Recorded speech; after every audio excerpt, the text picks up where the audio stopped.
pemimpinnya para wanita kelak di sorga, Khadijah bintu Khuwailid radhiyallahu anha. Jadi setelah Nabi SAW menikah dengan Khadijah, maka seluruh kekayaan Khadijah diserahkan kepada Nabi SAW. Artinya betul-betul Khadijah melepaskan seluruh beban dunia dan fokus menjadi ibu rumah tangga bagi Nabi SAW dan tidak disibukkan dengan karirnya. Karena ketika itu Nabi SAW banyak dianugerahi keturunan, 4 dari wanita dan 2 dari laki-laki. Maksudnya dari rahim Khadijah. Pertama Zainab, yang kedua Ruqayyah, yang ketiga Ummu Kulthum, dan yang keempat Fatimah bintu Rasulullah sallallahu alaihi wasallam radhiyallahu anhunna.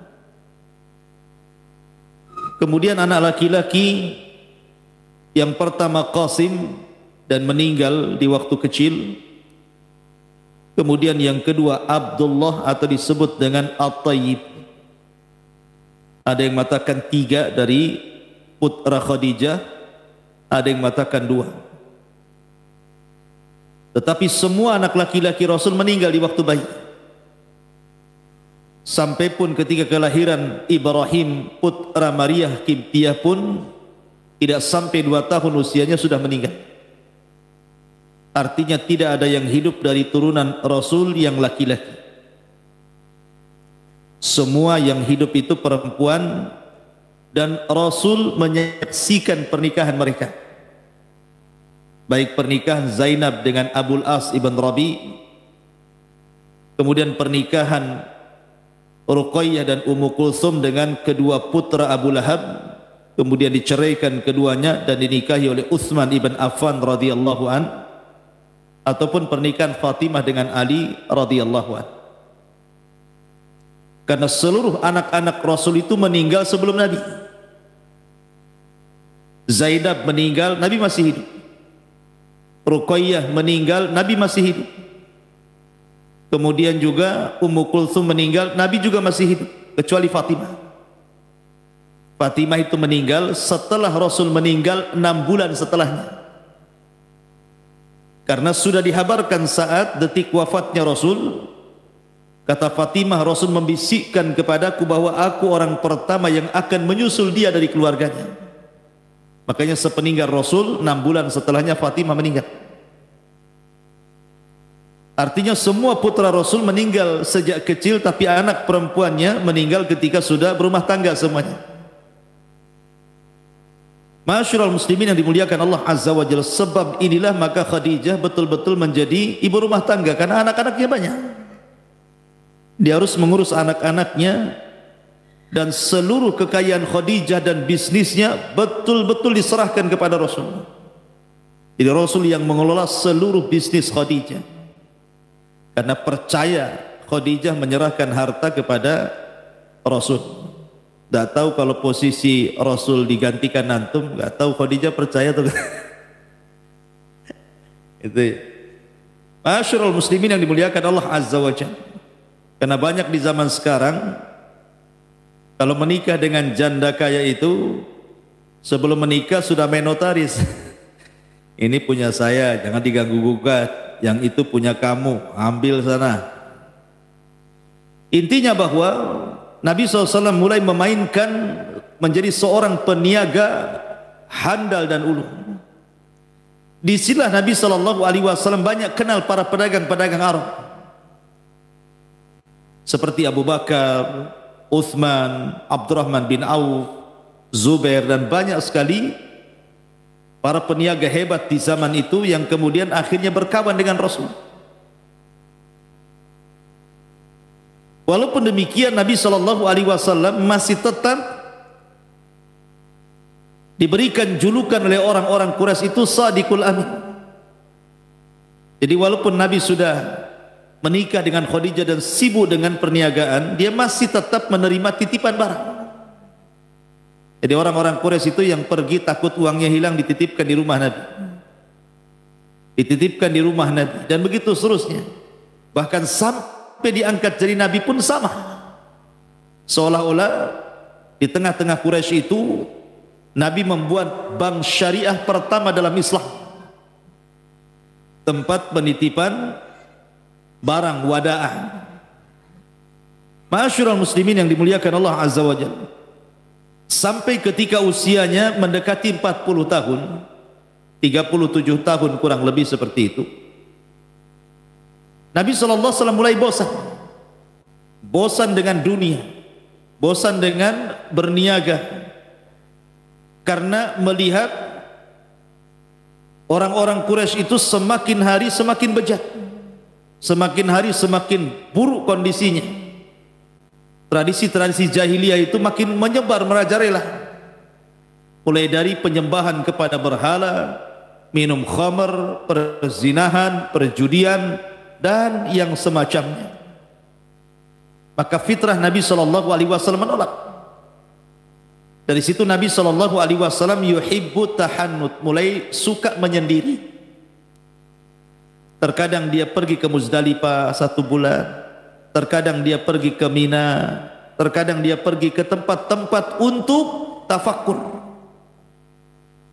Sampai ketika usianya di usia 39 tahun 6 bulan, 39 tahun 6 bulan, disitulah Nabi SAW dikejutkan dengan mimpi kafalaki subhi.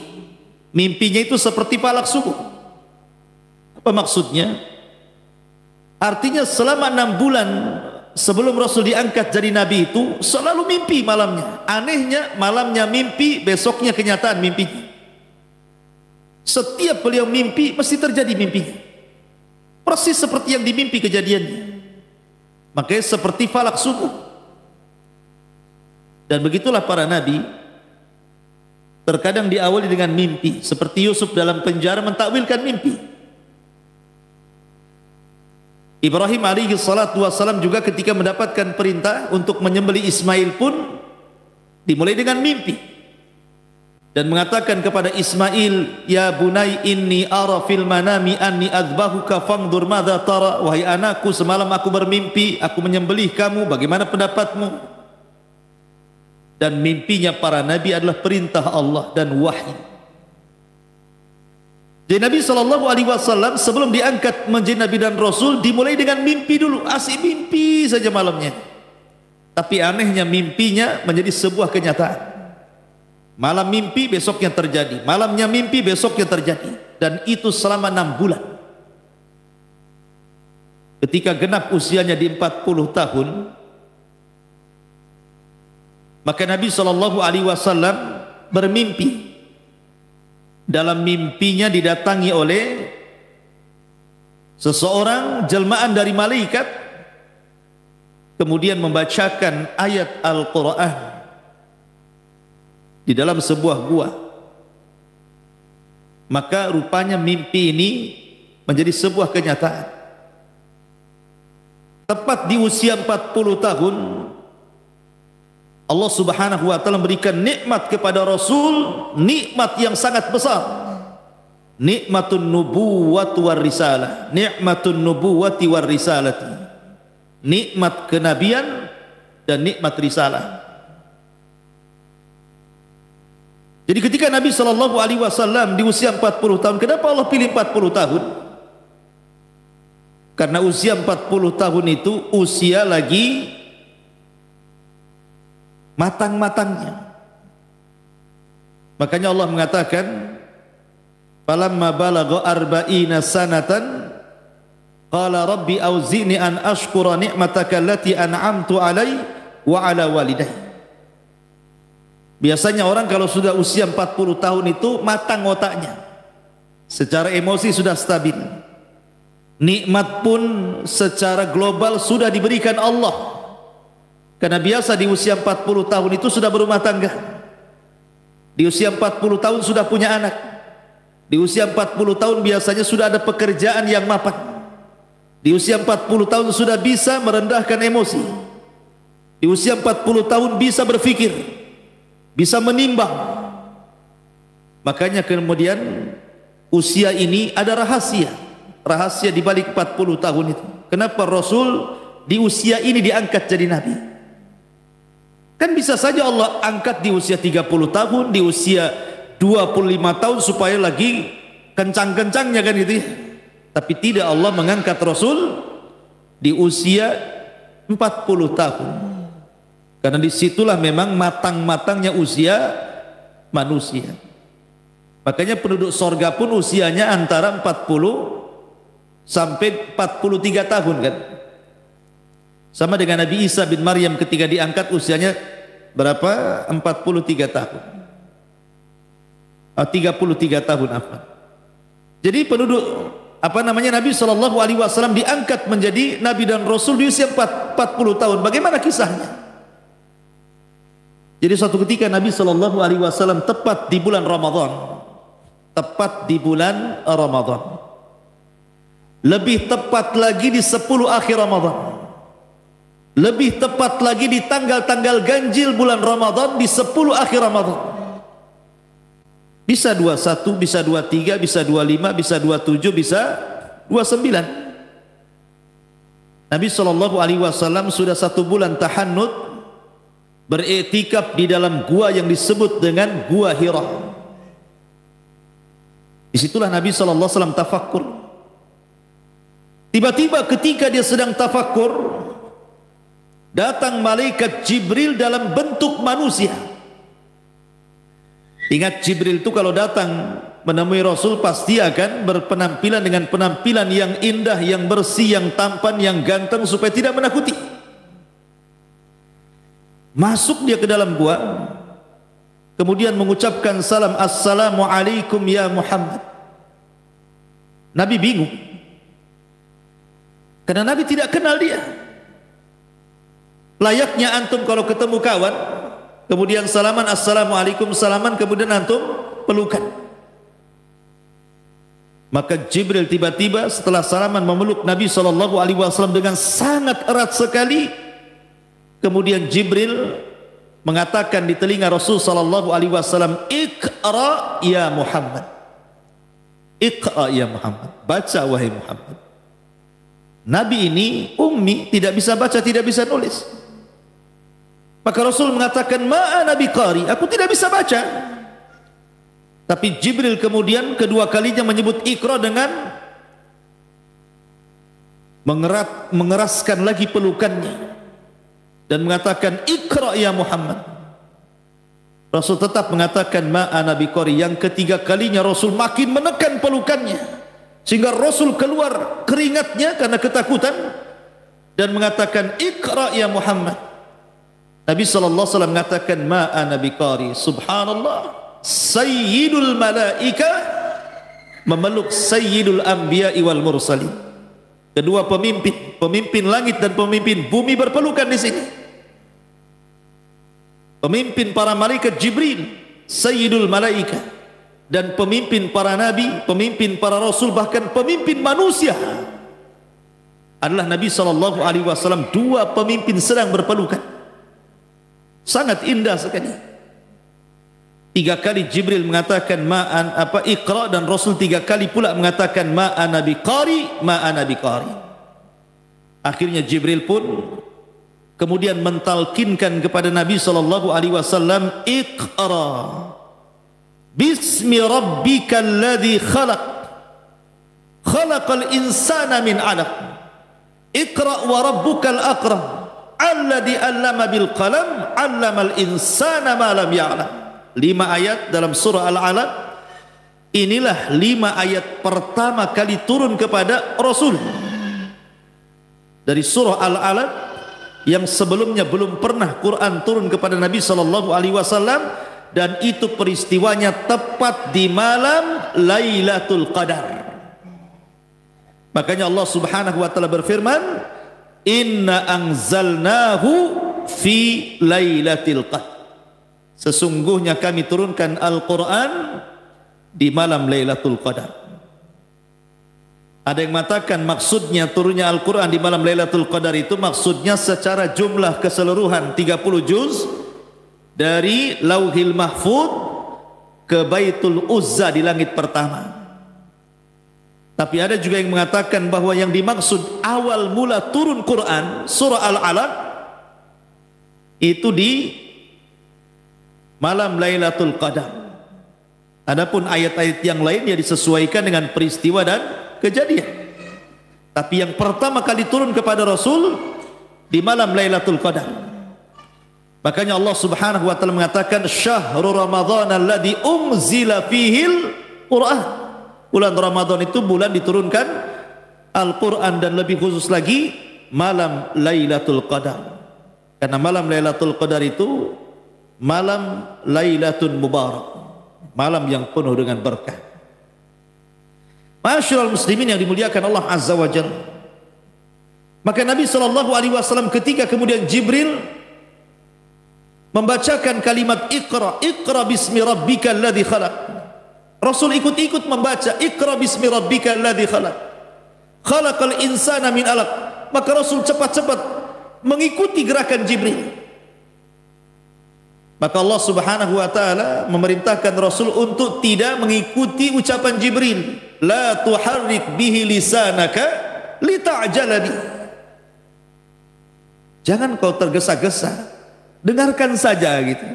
Enggak usah mengikuti Jibril, satu ayat kau ikut satu ayat karena takut lupa. Karena Allah Subhanahu wa taala kumpulkan Al-Qur'an itu ke dada Nabi sallallahu alaihi wasallam. La tuharrik bihi lisanaka lita'jala bi inna jama'na 'alaika qur'ana. Ma'asyiral muslimin yang dimuliakan Allah Subhanahu wa taala. Setelah turun surah Al-Alaq 5 ayat pertama ini, resmilah Rasul diberikan SK dan didaulat menjadi seorang nabi. Nubbi'a bil Iqra wa ursila bil Mudaththir. Maka dia diangkat menjadi nabi dengan turunnya surah Iqra atau Al-Alaq. Setelah kejadian ini, Nabi SAW ketakutan manusiawi. Berada di dalam gua sendirian, tiba-tiba dikejutkan oleh seseorang, tiba-tiba kemudian mengajarkan surah Al-Alaq kepada Rasul dan memaksa untuk diikuti dan dibaca gitu ya. Maka Nabi SAW pulang dalam kondisi ketakutan. Dia datang kepada Khadijah bintu Khuwailid radhiyallahu anha. Kemudian mengatakan kepada Khadijah, "Ya Khadijah, ya Khadijah, zammiluni zammiluni." Wahai Khadijah, selimuti aku, wahai Khadijah, selimuti aku. Maka Khadijah pun kemudian menyelimuti Nabi SAW setelah peristiwa itu. Kemudian Khadijah memberikan ketenangan kepada Nabi SAW. Karena begini, coba kondisinya berada di atas ketinggian. Gua Hira itu kan di atas bukit, Mekah di bawah. Dia di atas bukit. Dari gua itu nampak Mekah. Tidak ada orang, tiba-tiba muncul orang itu pergi dan datang dan pergi tidak diketahui. Tiba-tiba kemudian hilang begitu saja ya. Maka wajar Rasulullah SAW takut, sehingga kemudian berpikir apakah dia itu jin ataukah dia malaikat ataukah dia makhluk apa gitu ya. Wajar Nabi SAW takut jadinya ya. Akhirnya kemudian dia pun datang menemui Khadijah dengan menggigil untuk diselimuti.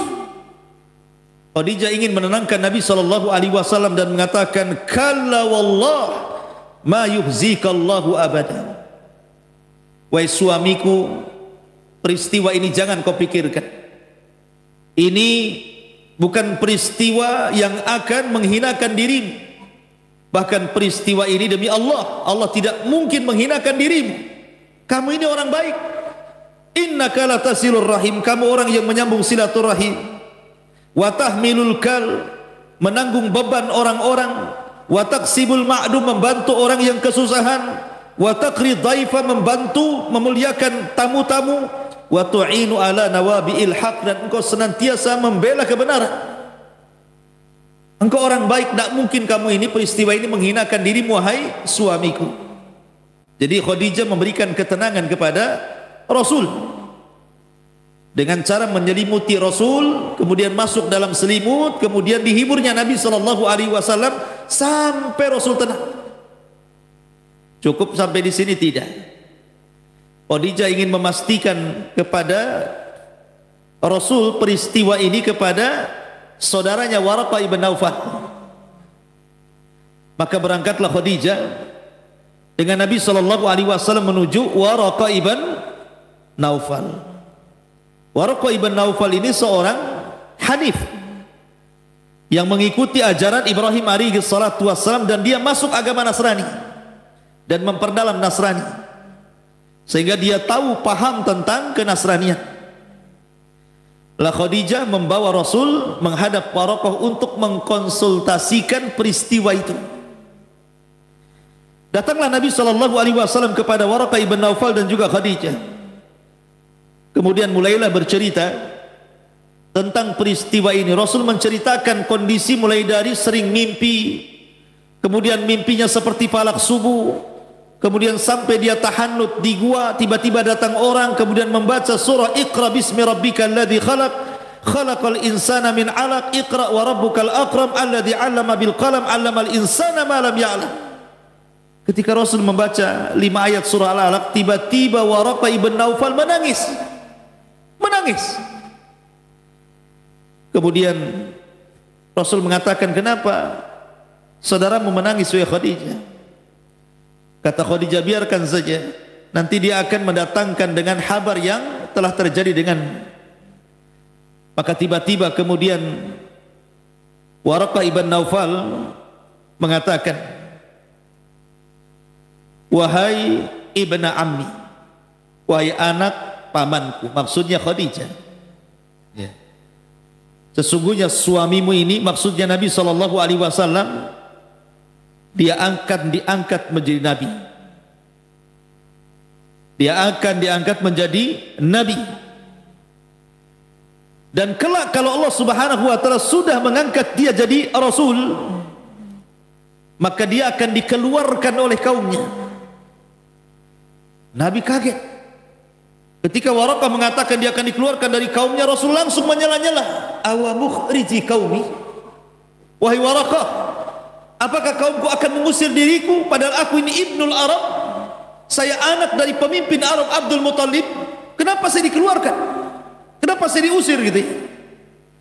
Maka Waraqah mengatakan, ya Muhammad, apapun yang kau bawa atau siapapun yang membawa apa yang kau bawa, kecuali pasti akan diusir, kecuali pasti akan dibunuh, kecuali pasti akan disakiti.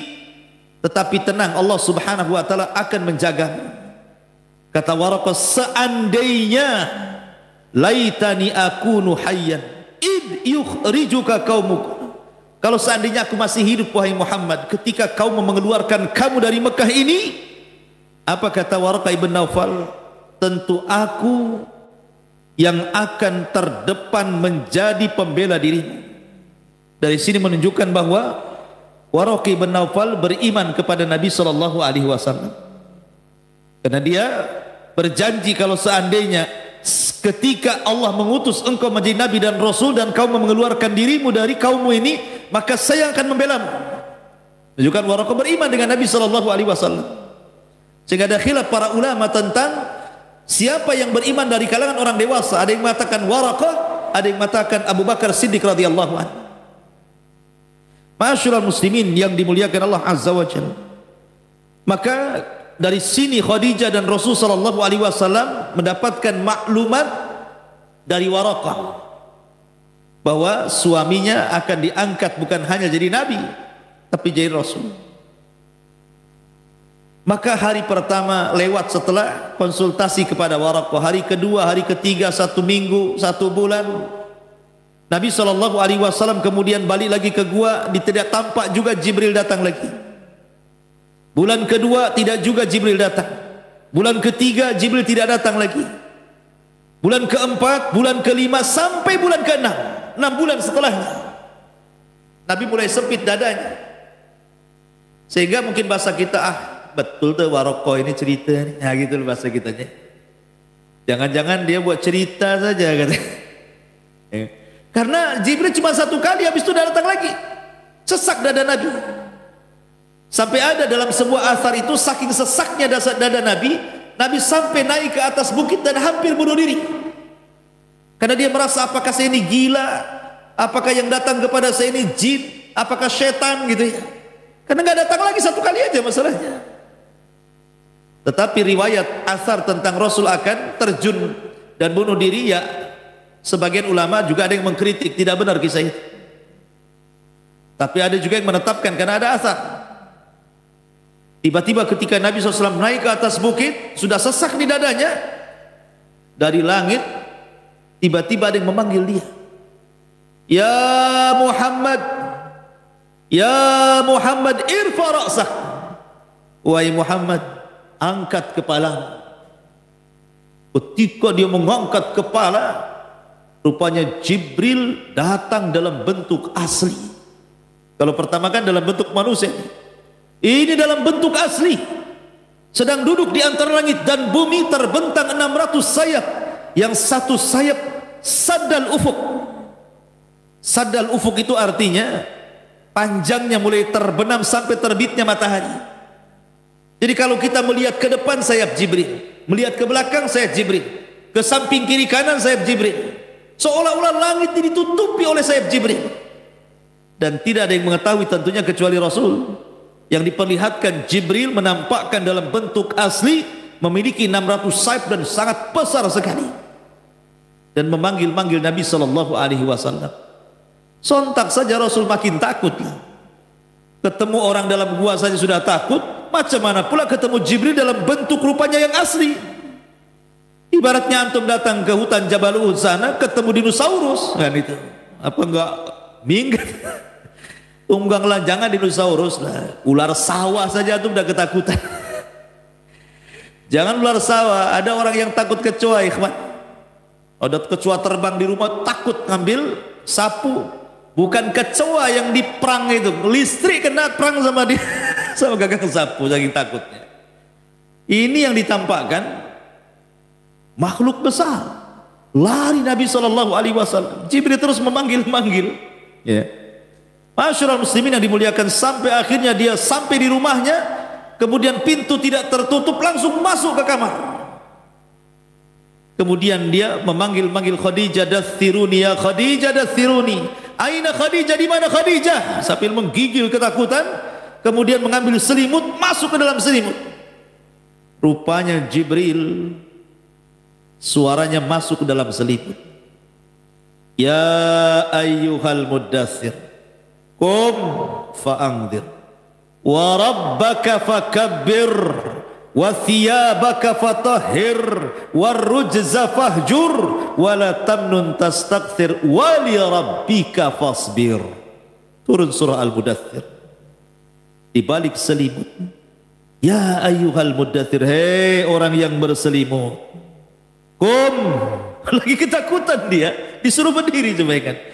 Dia ada takut, Rasul takut menghindari Jibril, masuk ke dalam selimut. Karena kenapa berselimut? Selimut ini minimalnya mengurangi rasa takut, ikhwan. Antum kalau takut ambil selimut, itu kurang takutnya. Itu bisa mengurangi rasa takut.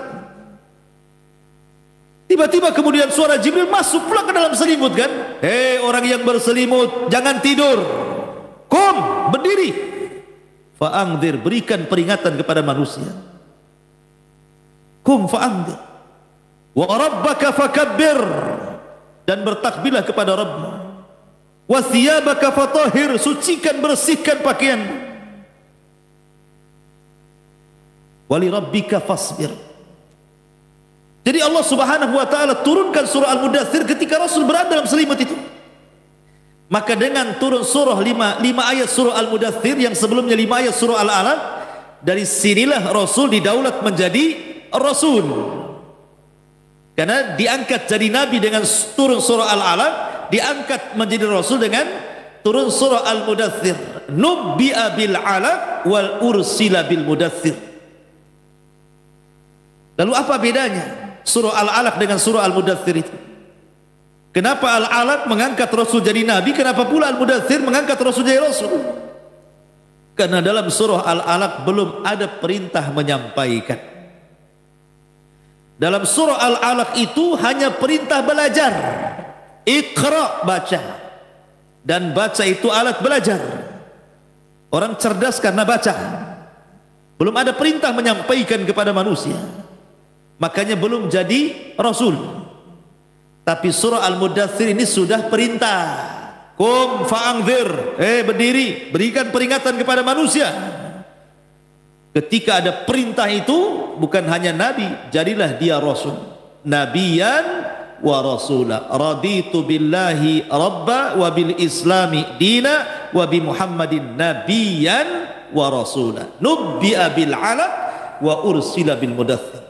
Diangkat jadi nabi dengan turunnya 5 ayat dalam surah Al-Alaq, dan diangkat menjadi rasul dengan turunnya 5 ayat dalam surah Al-Mudaththir.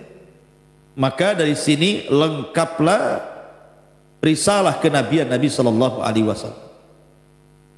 Setelah kemudian Jibril membisikkan suaranya di dalam selimut, maka Rasul kemudian mulai menceritakan kepada Khadijah kejadian itu. Maka Khadijah langsung teringat apa yang dikatakan Waraqah ibn Naufal, dan dia mengatakan, asyhadu annaka Rasulullah. Aku bersaksi wahai suamiku, engkau adalah utusan Allah. Maka dia orang yang pertama kali beriman sebelum ada manusia baik perempuan atau laki-laki yang beriman. Maka dialah orang yang pertama kali beriman. Dan itu disepakati oleh ulama sejarah. Kecuali ada beberapa dai di negeri kita mengatakan bahwa Khadijah itu Nasrani. Biarin sajalah ya. Maka kita katakan bahwa Khadijah Muslimah. Dia orang yang pertama kali masuk Islam dari semua laki-laki dan perempuan. Makanya ketika Rasul kemudian sedang di rumah, tiba-tiba datang saudari Khadijah setelah meninggalnya Khadijah itu. Maka Nabi SAW langsung teringat Khadijah menyembelih kambing, dibagi-bagikan ke kawan-kawannya. Aisyah cemburu. Aisyah radhiyallahu anha, ya Rasulullah, di depan dulu ada gadis cantik lagi. Sementara istrimu yang sudah meninggal itu sudah tua, sudah nggak ada, sudah mati, kok masih sebut-sebut dia juga, katanya. Cemburu dia. Hati-hati antum ya. Antum kalau pernah beristri kemudian meninggal pula istri antum, jangan diaminkan. Kemudian setelah itu menikah lagi, jangan ceritakan kebaikan istri antum yang sudah meninggal ke istri yang kedua yang masih hidup. Itu mengundang cemburu. Nggak boleh mengundang cemburu, ikhwan. Karena terkadang ya kita harus juga memberikan perasaan yang baik juga ya. Lihat Aisyah saja cemburu. Makanya ada satu kisah. Ada seorang suami itu cinta sekali sama istrinya, cinta mati. Cinta mati. Allah takdirkan tidak punya anak. Kata istrinya, bang nikah lagi lah bang. Kata suaminya, tidak mau. Abang ini tidak punya laki-laki lain kecuali hanya dirimu yang kusayang. Gak ada lagi cinta sejati kecuali untuk. Sudah jangan cerita nikah lagi, nikah lagi. Akhirnya terus sudah lama bertahun-tahun tidak punya anak juga. Istrinya mendorong seperti itu lagi, nikah lagi. Tapi suaminya jawabannya sama. Rupanya istrinya ini terkena penyakit kanker. Masuklah rumah sakit. Karena saking sayangnya dengan istrinya, sampai rela dia tidak bekerja. Dia tunggu istri di samping, istrinya di rumah sakit, dan pekerjaan dibawa ke rumah sakit, laptopnya dibawa ke rumah sakit. Saking tidak mau pisah dengan istrinya. Ketika itu istrinya mengatakan, bang, lihat kondisiku, aku sudah sakit parah, sebaiknya kau nikahlah. Bayangkan, dalam detik-detik seperti itu suruh nikah. Apalagi ada vonis dokter, usiaku tidak sampai 1 bulan akan meninggal dunia. Saya ingin menyaksikan kau menikah lagi. Tapi memang cinta mati, tidak mau dia. Kalau antum ada rekomendasi dari istri seperti itu, tidak nunggu 2 hari 2 detik, langsung akan nikah. Masyarul muslimin yang dimuliakan Allah Azza wa Jalla, memberikan hadiah kado dari istrinya sebelum wafatnya, dan isinya cermin. Kemudian setelah dibuka rupanya cermin biasa. Kemudian di balik cermin itu ada surat dan mengatakan, bang, boleh jadi abang menikah ketika saya masih hidup, abang takut saya cemburu. Sekarang istrimu loh sudah di kuburan. sudah di liang lahat, alamnya sudah berbeda. Apakah abang tidak mau nikah lagi? Mau cemburu sama siapa? Orang yang sudah dalam kuburan. Subhanallah kan. Akhirnya dia mengatakan dalam surat terakhirnya, tetapi kalau memang engkau sayang kepadaku, kalau Allah takdirkan dengan istrimu yang baru kau dapat keturunan perempuan, berikanlah nama anak perempuanmu itu dengan namaku. Wah, ini cinta sejati nih. Kayak sinetron saja jadi. Ya kan? Tapi ini kan kisah nyata ya kawan. Ya. Ma'asyiral muslimin yang dimuliakan Allah Azza wa Jalla. Intinya bahwa Aisyah cemburu kalau Nabi SAW kemudian selalu menceritakan Khadijah itu. Jadi akhirnya kemudian Rasul memberikan alasan kenapa dia tidak bisa menghilangkan nama Khadijah di benaknya itu. Sini Aisyah, saya kasih tahu ya. Kemudian Rasul mengatakan, sesungguhnya Khadijah wanita yang pertama kali beriman sebelum ada manusia yang beriman. Khadijah wanita yang pertama kali menginfakkan seluruh hartanya di tengah-tengah manusia bakhil. Khadijah manusia yang pertama kali membenarkan diriku di saat manusia mendustakan diriku. Dan dari rahim Khadijah lahirlah keturunan-keturunanku. Siapa yang bisa menandingi Khadijah? Dia orang yang pertama beriman, dia orang yang pertama kali membenarkan, dia orang yang pertama kali menyerahkan hartanya untuk dakwah, dan dari rahimnya lahirlah keturunanku. Dan itu tidak ada pada istri-istriku. Wajar kalau aku nyebut-nyebut Khadijah, begitu maksud. Artinya bahwa Khadijah spesial bagi Nabi SAW sampai tahun wafatnya disebut Amul Hazni, tahun kesedihan. 1 tahun Rasul itu sedih terus. Lihat bantal nampak Khadijah, lihat kursi nampak Khadijah, bahasanya seperti itulah. Orang cintakan semua jadi seolah-olah orang yang dicintainya kan. Antum kalau cinta sama orang lihat pohon pisang bisa enggak? Pada di sini. Makanya orang kalau sudah cinta itu kadang-kadang gila loh. Makanya ada kisah Laila Majnun. Antum tahu Laila Majnun? Laila itu nama perempuannya, Majnun itu nama laki-laki. Majnun itu artinya edan, ya, itu gila, ya, itu sinting mungkin. Sebut Majnun. Saking cintanya dengan Laila, jadi Majnun dia, jadi gila dia. Jadi kalau datang malam hari, senang dia, senang banget si Majnun ini. Kenapa? Karena namanya terukir di malam hari. Bahasa Arabnya malam apa? Lailun. Kekasihku ada. Datang di siang hari benci dia. Kenapa? Hilang kekasih. Itulah Majnun. Ya. Ketika dia suatu ketika berburu, lapar nih si Majnun nih, berburu, pengen makan.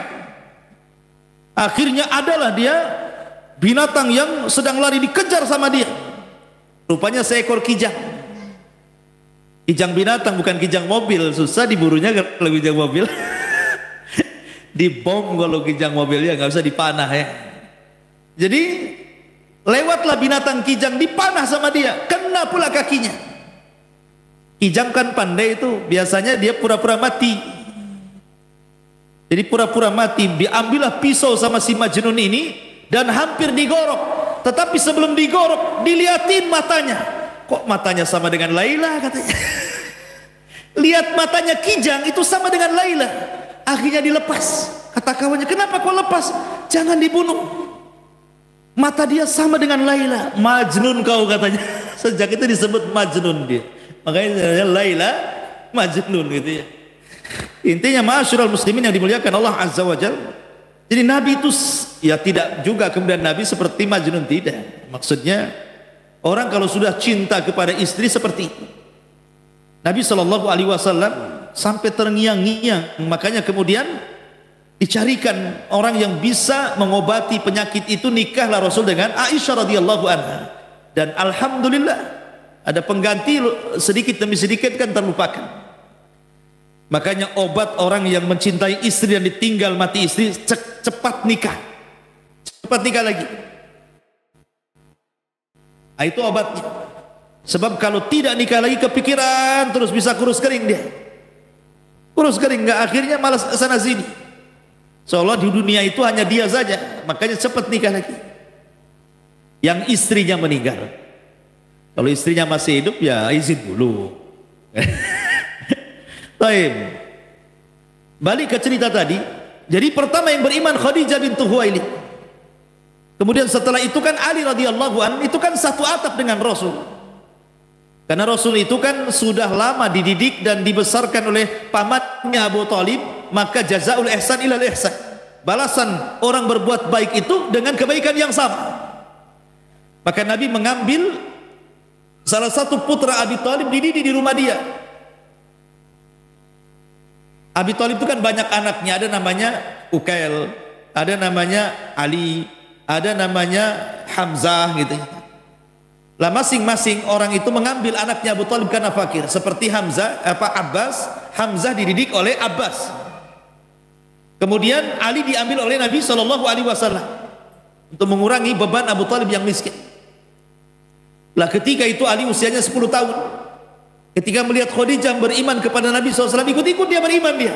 Aku pun bersyahadat, annaka Rasulullah, katanya. Engkau juga adalah utusan Allah Azza wa Jalla. Maka ini orang kedua yang beriman dari anak-anak. Di rumah itu ada budaknya Rasul yang dimerdekakan, namanya Zaid ibn Harithah. Zaid ibn Harithah ini sebenarnya hadiah dari Khadijah untuk Rasul. Kenapa? Karena melihat kesedihan dari Rasul ketika meninggal anak-anak laki-lakinya. Karena anak laki-laki, apalagi bagi orang-orang jahiliyah itu zaman dulu, anak emas. Tapi anak perempuan itu tidak suka, makanya orang-orang jahiliyah itu mengubur anak perempuan mereka hidup-hidup. Jadi kalau anak laki-laki lahir itu kebanggaan gitu ya. Makanya Rasul sedih. Melihat kesedihan itulah oleh Khadijah kemudian dicarikan anak laki-laki, ambil anak gitu ya. Dapatlah seorang budak kemudian dimerdekakan, masih kecil Zaid ibn Harithah ini. Kemudian dihadiahkan kepada Rasul supaya menghilangkan kesedihan Rasul karena meninggalnya Qasim dengan Abdullah. Ada penggantinya Zaid kan gitu ya, di rumahnya ini. Ketika Zaid sudah besar, sudah remaja, datang pula orang tuanya mau ngambil lagi. Waktu kecil-kecil diserahkan, sudah gede mau diambil gitu ya. Maka kata Rasul, terserah Zaid, kau memilih aku atau dia. Kata orang tuanya, baliklah kau Zaid, kau akan terus jadi budak di situ, katanya. Maka Zaid mengatakan, seandainya aku jadi budak di samping Rasul, lebih baik dibandingkan jadi orang merdeka di samping kalian, gitu. Dari situ Rasul senang karena Zaid memilih Rasul. Tiba-tiba Rasul kemudian mengatakan, Zaid bukan Ibn Harithah lagi, Zaid Ibn Muhammad.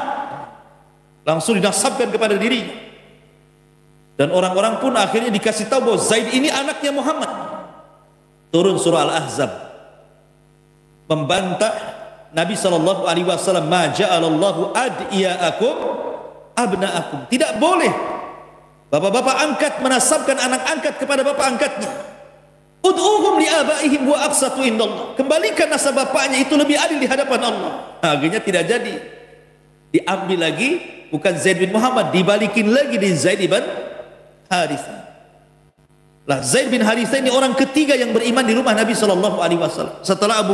Setelah Khadijah, kemudian Ali, kemudian Zaid, kemudian orang luar Abu Bakar Siddiq radhiyallahu, orang keempat. Dari Abu Bakar inilah masuk Islamlah Utsman bin Mas'ud, Utsman bin Affan, Zubair, macam-macam. Nanti kisahnya ada sendiri. Permulaan dakwah Nabi SAW di permulaan Islam. Permulaan dakwah Nabi SAW di permulaan Islam.